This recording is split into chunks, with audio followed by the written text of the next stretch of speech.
Hi, this is Laura Whitmore with Acoustic Nation, and I'm here today with Lily Maase.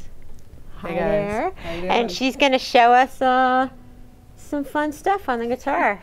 All right, we're going to learn something. Get ready. This is a follow-up to the last thing we did, where we were talking about some basic country right-hand and left-hand techniques, and what we worked on was the idea of separating the bass note and the treble notes, and then we added a little hammer on, and we came up with this. We broke it down into a bunch of simple steps so that it was manageable for everyone. I want to do something a little more advanced than that, and then sort of show you what the possibilities are with this technique, and then we'll go from there.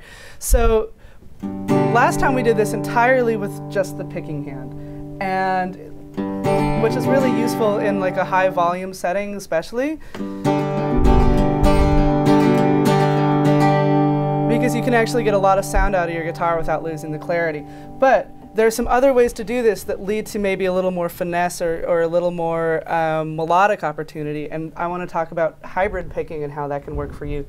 This is something that actually comes more out of the Telecaster tradition than it does out of the acoustic guitar tradition, but I found that it suits me really nicely in both environments. So before, we were using the down and up strokes to get our sort of rhythmic clarity between the bass notes and the strumming. Now I want to talk about the idea of using your thumb and index finger as they're connected to the pick for your bass notes, and then your middle finger and your ring finger to get the same sort of rhythmic thing without strumming. So that's what we're working on. This is something that doesn't come easily, and it's also not for everyone. I have some friends who are really, really accomplished guitarists that felt like they tried hybrid picking and it just wasn't for them, but it's a wonderful thing. It's a technique I picked up from watching Albert Lee, who was Emmylou Harris's first telly player, and he's just phenomenal and able to do so many different things on the instrument, and I just really fell in love with sort of the rhythmic variation and the melodic variation it gives you versus, you know, which is fine, but so basics of hybrid picking. If we have a G chord. Yes, we do. And this is something, again, we're going to break this down into the simplest possible form, and then I will sort of pick it up from there and show you what the possibilities are. So with this, your thumb is going, and well, your pick is going to hit the bass note. And then we're going to assign one finger to every string. Yeah, exactly. So your thumb, yeah. Just these two fingers? Yeah, just those two. We don't really use the pinky here. Yeah, so there are two things you can do, and you went right for that, which is great. So there are two things you can do, and one is that you can play the bass note, and then you can reach in with your middle finger and your ring finger and grab the two strings at a time. So try that. Yeah, so that's exactly, and then what you would want to do, and this is where it gets interesting, is you want to do that thing with the alternating bass notes. So you're going to go E string, fingers, A string, fingers, at whatever tempo makes sense.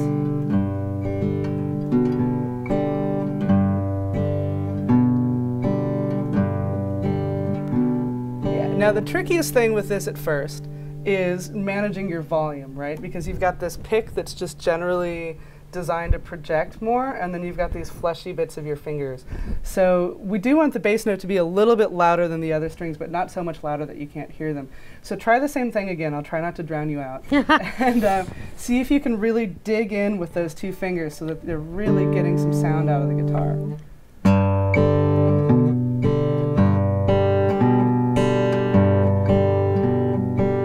Yeah, not bad. Not bad. So one thing I want to point out, and you actually made an adjustment that made a lot of sense after you did the first one. Sometimes when we try to get volume out of the instrument with our fingers, we tend to pop up on the guitar. And then that brings us, we get the volume, and it brings us really far away from the strings. And it puts a really weird angle in the wrist, too, which is after a while going to make you cramp up.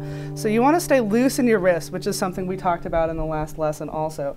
And what you want to do instead of popping up on the strings, you actually want to think about pulling your finger in to your palm, like that. So So if you look at my hand, and I'm trying to figure out what angle to show this at. If you look at my hand, what I'm actually doing is that. And there just happen to be some strings in the way. And then it becomes a circular motion. This kind of comes out of classical guitar technique. There's a circular motion where I come in towards my palm and then I reset my fingers. So try it one more time. Oh, your ring finger is not, there we go. Yeah. And as you're doing that, try to think about having a little lift and looseness in the wrist. Lift? Yeah, just a little bit.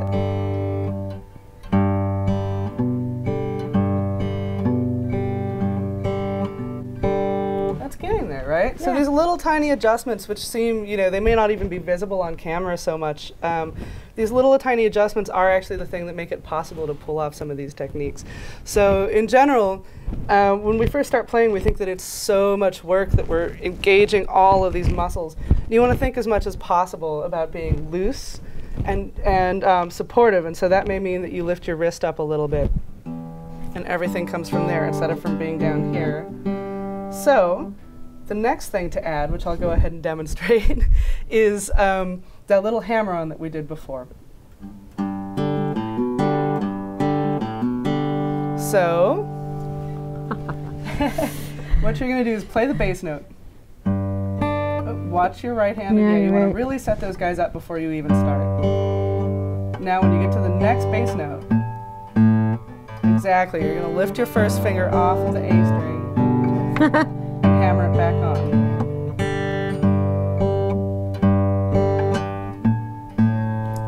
I'm not hitting this right.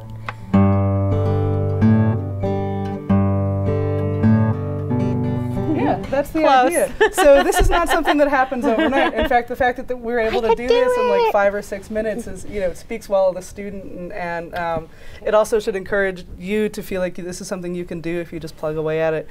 I'm going to add one other thing to that you can try or not try, and that's going to be to break the middle finger and the ring finger up. So the first time I'm using them together. And then after the hammer-on, I'm using them one at a time. I'll do that really slowly. So it's bass note, fingers, hammer, middle, ring finger.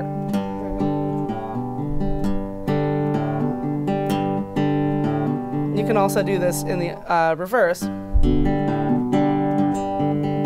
though I think that's a little bit outside of the time feel of the style. When you get that going at a pretty high speed, that's what you get. But again, I want to urge you, start at the tempo that you can do, because if you start faster and you get a weird hiccup, then that's going to stay in your playing forever, and it doesn't have to. So for those of you that are a little more advanced players, you want to see how this works in a chord progression, what you're going to do is take that and you're going to work that through, let's say, and I wish I had more time to talk about the theory behind this, which we can maybe cover another time. We'll just run through this through a 1, 4, 5, and G.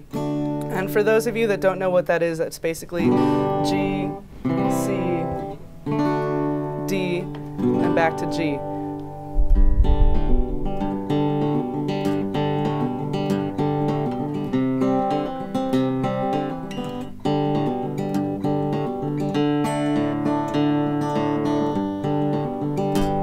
So that was me just doing the same thing, but moving through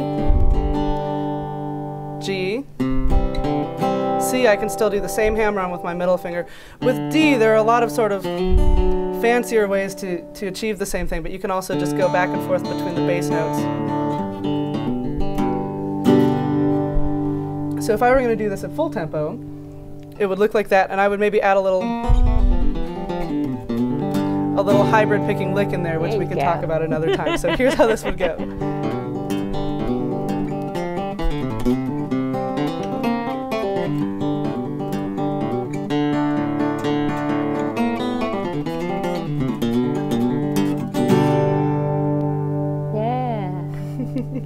Try that at home.